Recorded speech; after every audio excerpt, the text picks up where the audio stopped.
Hey everyone, I'm Brittany and welcome to Build. Today I'm chatting with Cleo Wade, who has gained an Instagram following by turning to one of the oldest forms of literature, poetry. She's here today to discuss her new book called Heart Talk, where she shares inspiring poems on every topic from romance to career and self-care. It is, as the book says, poetic wisdom for a better life. Please help me welcome Cleo Wade. Hi. Am I looking here? You can look at me. Okay, go. So, Cleo, I want to start by saying, I was telling you this in the back, I read this book over the last 2 days, and my coworker today was sort of having a tough day, and I was just like, you know what? You're awesome. You're enough. You are light. And he was like, whoa, what's gotten into you? And I was like, dude, I read Cleo's book. And I'm like feeling very inspired. So when you hear stuff like that, are you like, yes, that's why I wrote it? Yeah, definitely. Because as I was writing it, I remembered thinking, I don't just want this book to be beautiful. I want it to be useful. And so whenever I see people being able to apply the mantras, the affirmations, or the poetry to their lives, that's really was my intention behind the book. Yeah. So it really is to help your coworker who's spiraling. I love that. And so we're going to talk about the book, but I'm so interested in you because I feel like for a lot of people, this is you really bursting onto the scene. If they didn't already follow you on Instagram, this is really sort of like your introduction. So Cleo, like what is your background? Where did you grow up and how did you find that artistic inspiration? I'm from New Orleans, and I always say that I think I had three parents, my mom, my dad, and the city of New Orleans, because I think that when you're raised in a place that is so diverse and so beautiful and so expressive, you inherit a lot of that yourself. And so for me, I always grew up knowing that it was really healthy to express yourself. And especially as you get older and you see how much we're afraid to express ourselves because we get more afraid and more insecure and we've faced more rejection and we kind of hole up inside of ourselves. And because I went to poetry summer camp as a kid, I feel like I always knew that for me, the best remedy for self-expression was to move the words out of my body and put them in front of me so I could work them out. And so as I got older, I started wondering, like, well, gosh, could I do that for a living, or how could I do that in a way that helps other people want to do that as well? Because I saw the way it healed me and all the things I've gone through, and I saw the way that when I wrote with my best friends, how it helped them too. So you went to poetry camp as a kid. So are your parents really artistic? Do they have creative pursuits as well? Oh, yeah, my parents are wild. My mom is a chef and my dad is an artist.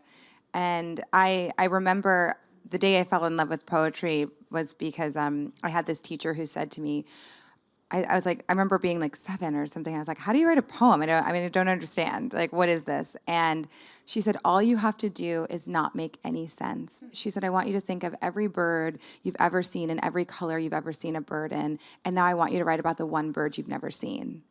And I remember thinking, wow, there's a job out there or a space out there where you can use your imagination to survive, and you can live in your imagination for a living. And it always stuck with me, and God knows I have had so many odd jobs and weird things from that age to now. I mean, I've been an office manager and I literally can barely send an email. So but I remembered that day and it always stuck with me. And now in my life, I just feel so grateful that my safe space is my imagination. Yeah. And so when did you make the move from New Orleans up to New York? I was 17. Oh, geez. Yeah. So like right after high school. Yeah.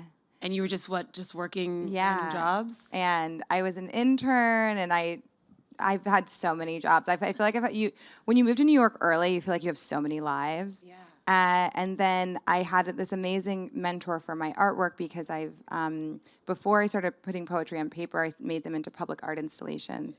And so my mentor at the time, he said to me, and at the time I was like painting them and collaging them, and the words were kind of showing up, but it was a little bit more visual. And he said to me at the time, maybe 5 or 6 years ago, he said, the words are the best part. Work on those for a year, and I bet it will change your life.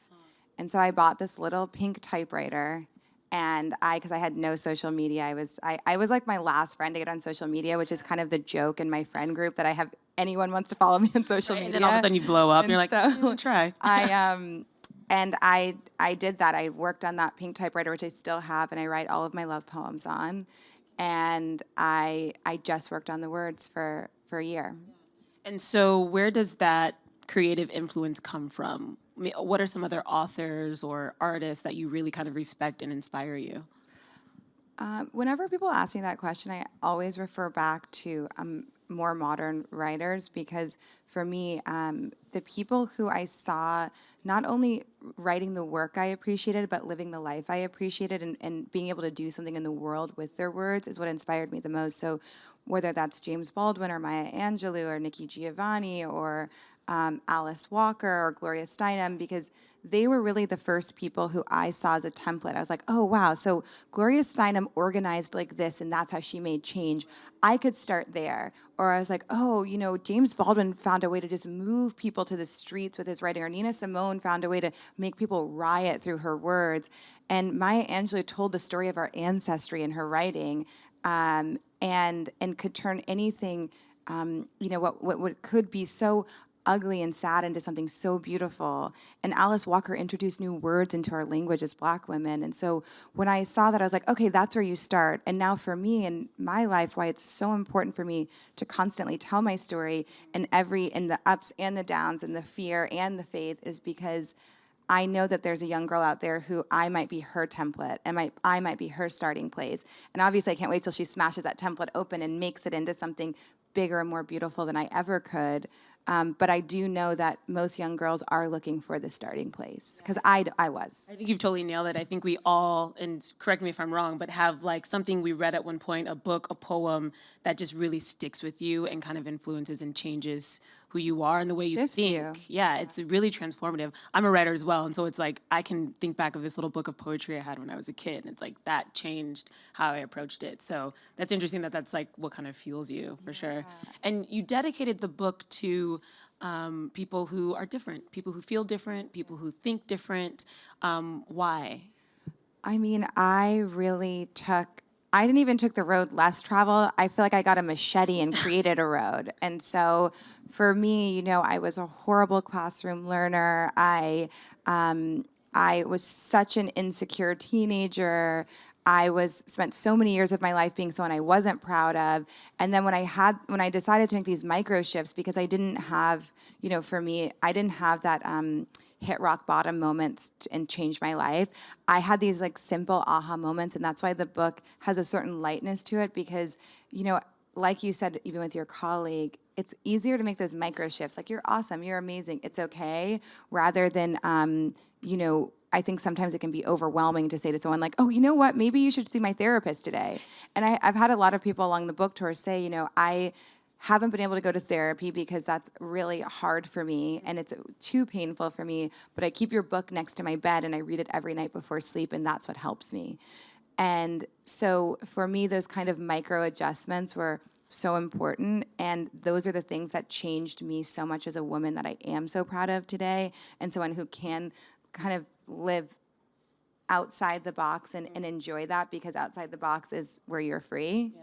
And so I really wanted to dedicate this book to the people who are maybe struggling within a box that they didn't choose, and I really wanted them to know that they can create their own box or their own free space.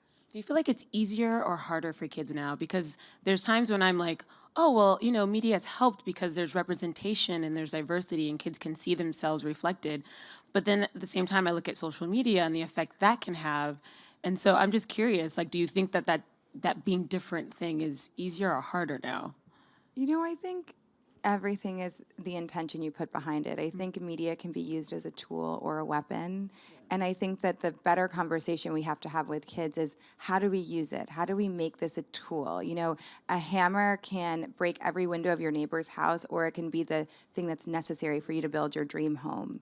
And so I think that we need to teach kids how to use media and how to use it in a way that it doesn't become this silo of negativity and anger and shame and insecurity. Instead, it can really be this place where, oh, I'm searching to find myself in this place. I'm searching, oh, I saw this woman who does this thing, and now I know that that's possible. Or, oh, I read this amazing story, or I'm so inspired by this thing. And I think it's really about teaching kids how to use it. Is that maybe what inspired your Instagram a little bit? Because when you go to your page, it's very positive, it's very uplifting. There is no negativity on it. Yeah. You know, I'm very clear with myself that I don't ever want to like dump my energy into the world. So even on days where I'm writing about really tough subjects, I always make sure I take a beat, especially if I'm writing about something that maybe occurred in the world that day, because I do want to be the person who stands for hope, and I do want to be the person that stands for a strategy to get out of something and lift us out of where we are. Not just, I think it's really easy to just be like, oh, doesn't this suck? Isn't this horrible? And I remember part of the reason why it took me so long to have any type of media was when I was really focused on my writing, I then spent a really long time focused on, well, what would I want to say to the world if I was talking to the world? And even when I only had one follower online, I wanted to make sure I was responsible with the energy I was giving out to them. So how did the Instagram and the work that you were doing and the installations turn into Heart Talk? How did this happen?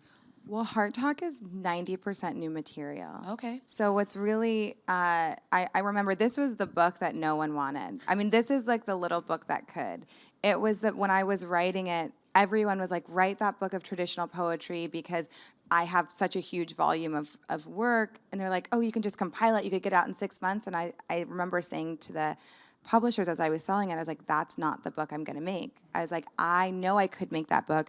I know that would be the easy book for me to make. I know that would be the book that could sell, especially at a moment where poetry is having such a renaissance. But the book I need to make the book I want to see in the world. I don't want to make the book that would work in the world. And so and that's why we called it Heart Talk, because we actually couldn't figure out what to call the work. And so as we were going through the book, and they'd be like, well, what is this? Is this a mantra? Is this an affirmation? Is this a poem? And because we'd have to refer to things in certain pages in the editing process. And so we just started calling everything Heart Talk. So they're like, okay, the Heart Talk that's on page 8, we're going to switch it to the Heart Talk that's on page 12. And so it's really such a unique book because it's this mix of poems and mantras and affirmations, and also this section of what I call kitchen table conversation, which is kind of what it would be like if you were sitting at my mom's house in Louisiana with me talking about your life. And because, again, I wanted it to be useful. I wanted this book to be a tool. And so it's really amazing to see it selling out on Amazon or at Target, because I remember in this process, like, not only coming to the realization of how important it is to believe in yourself, but how you are sometimes faced with instances where you have to believe in yourself even more than the people who believe in you. And that was such a trip, because it was the thing, like, even all along the way, they were like, should you change the format? I mean, I've never had to just believe more firmly that, like, this is the thing I wanted to put into the world than I have with this project. But that's why I really believe that like when you move forward with something, it has to just be you, and you have to know what it is, because there's so many people that want to like change it or shift you or whatever. But I think that's what I always tell like college kids. I'm like, you need to know what you want to do. Be able to answer that question, because then nobody can take that away from you, you know? Or even if you don't know what you want to do, you at least need to know, like, what's the impact you want to make? Yeah. You know, because then you can work backwards from that space. And so for me, I remember when someone asked me why I wanted to write a book in this day and age too, I was like, I want to be in community with my audience. So for me, the best part about my book is actually being on the book tour. And it's so funny because I'm actually on the tour right now, and this is another thing that everyone hated. And so I was like, I'm going to go on the book tour, but I'm actually not going to talk about the book. And so I have all of my best girlfriends coming on each tour stop with me, and we're sharing our healing tools that we've used throughout our lives. And so even that experience is really funny, because people do come and they get the book, and if someone asks about the book, we will talk about it. It's not like no talking about the book rule, but that's actually not even the point of the tour. Yeah. It's to exchange healing tools with my community, and I can't tell you how life-affirming it feels to have these healing circles with 200 people and really be able to talk to them about their actual lives and spend that time. I mean, all of my book tour stops are 4 hours. How important is that community of women for you? I mean, that's the people I write for. I mean, I think as anyone, if you put anything out into the world, I think you need to understand the promise you make to the people you're putting it out to. So for me, the promise I make to my audience every time I pick up a pen or sit at my typewriter is, whoever you are, wherever you are, and however lonely you feel, know that I'm writing for you and I'm looking for you. And so for me, these are the people I promised I'd look for. So when I go on tour, they're everything to me. I do love in the intro, you wrote this very nice intro, and then you're like, and if you have any questions or anything for me, here's my email, Yeah, I and put like, an email please, in the book. please reach out. And I was like, that's really dope. Like, I kind of want to just email you just to say hi, Yeah. and thank you. And I'm sure a lot of people just email you to say thank you. Yeah. Honestly. So there were a couple of themes that I saw throughout the different heart talks, the different poetry. One of the main being fear, which I think for every young millennial woman, fear is just something you start to live with because there's a lot of insecurities and things like that. And so one thing you said is take risks with faith, not fear. Yeah. And that's so simple but so important. And so what does that quote mean to you? Well, the thing about fear or living bravely, bravery is not the absence of fear. It's understanding that fear is there and deciding to do it anyway. And so fear is going to show up. I think the difference is, am I going to let fear be the reason I make the decisions in my life? Is fear going to be what steamrolls my life, or am I going to just choose otherwise? That doesn't mean that you ignore it or pretend it's not there. It just says, okay, I see you're there, but you know what? All these other things are here too. There's still some faith here. There's still some hope here. There's a space here where I could find some security in myself, and that's going to be the place that I let rule my life and run my life. And so I think that the distinction is important, because even when I was making this book, I remember the publishers were like, put it out in the beginning of the year, like new year, new you. And I was like, I'm not going to market like a remedy. There's no fixing it. Like, this is not the book that's going to tell you how to get rid of fear, because I know through experience that is not possible. But you can allow fear to live in a specific place in your life that doesn't taint every single experience you have. And that's very possible. I think that resonated with me so much because I sort of had that same thing where I had to like deal with like, oh, I'm going to be afraid of stuff, but now let's shift it, and I'm going to be afraid that like that if I don't do this, I'm going to regret it. So I sort of just shifted my relationship with it in my 20s, where I'm like, I don't want to have regrets, so I'm going to shift the fear. But it is basically like finding a place to live with it, which I think for a young woman is so important. Though. Yeah. That's why there's so many mantras that run throughout the book, because I personally actually use all of them. And because the thing is that with, you can't help these thoughts of fear or negativity or anxiety from popping up, but you can control what you do with them. And one tool to start changing the thought flow is by using a mantra. So for me, every time I speak publicly, I have such a fear of, like messing up or freezing or just getting distracted or nervous or whatever. And I have a mantra that I say before I speak publicly anywhere, which is, this is your story and you're here to tell it. And I say it to myself over and over and over again, because that takes me from the fear space into the place of faith, that I wouldn't be speaking or being in this place if I wasn't meant to. And so I think that a lot of why I write so many mantras is because that is actually what helps. And that's your mantra. Yours is, but I don't want to live with regrets. I'm not living with regrets. And so you say that until you leave that fear space. Yeah. And I tell myself over and over and over again. Another theme throughout the book is obviously romance. It's called Heart Talk. And one quote that I really loved is that we need to know what we need from a partner. When we know what we need from a partner, we spend less time dating the wrong people. Yeah. Which is like every girl talk I have with my friends every weekend. It's like you sort of just learn from each thing, and you sort of have to just pick up and you decide, like, this is what I need. Like, you start recognizing that. The amazing thing about dating is that it shows you your needs. And so that's why I think that every dating experience you could possibly have, whether it goes incredibly well or is a total disaster, is because there's so much information there. And that's why oftentimes when people write to me about their heartbreak, I tell them to just pay attention, because when you're in the middle of feeling brokenhearted, there's such an education in that place. And so, I think that starting with, and that's why this book is really created from a foundational space, like in the rest of that section that you're talking about, that whole thing is actually about needs and knowing your own needs, and how knowing your needs is a superpower. And one of the ways that you can activate that superpower is by knowing your needs enough to know how to choose a partner, and honoring your needs enough to enter into a relationship with someone else who's going to honor those needs equally. On that note, some of the romance ones are very like emotional. Is there one that like you can't really read, or is there one that's maybe too, you know what I mean? Like it's so personal that you're like, I wrote that for you, but that really conjures up a lot of stuff. Oh, there's a poem. There's one long form poem in the book. The last It's one? the last Oh my one God, called it's so I good. think It's so it's good. called I Think About Love, and I read that I open all of my readings with that poem, and I mean I think every time there's a section where I'm like. I'm gonna cry. So I because it really does, I think, really paint just such a vivid picture of what it's like to go through the world feeling the lessons through experience.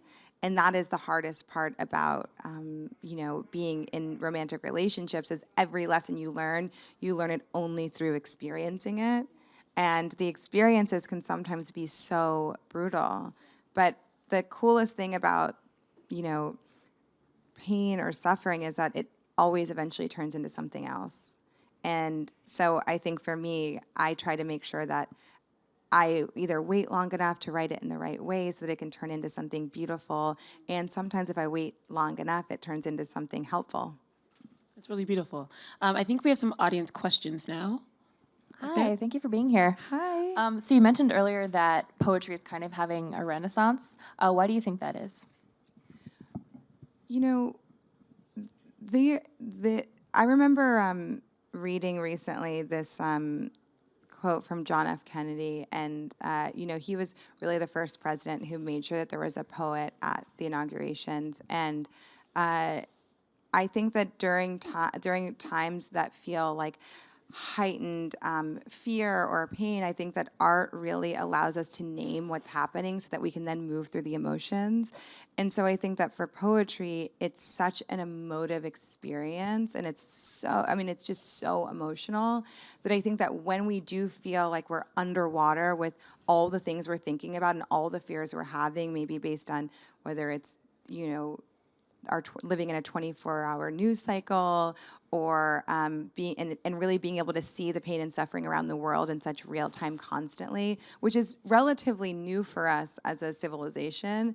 So I think that all of the arts are really, whether that's certain types of songs. I mean, look at even just songs by people like Chance the Rapper, because of what he's saying and naming that's going on in our society is just so critical at these moments, because it's helping us to say, oh, that's what that is.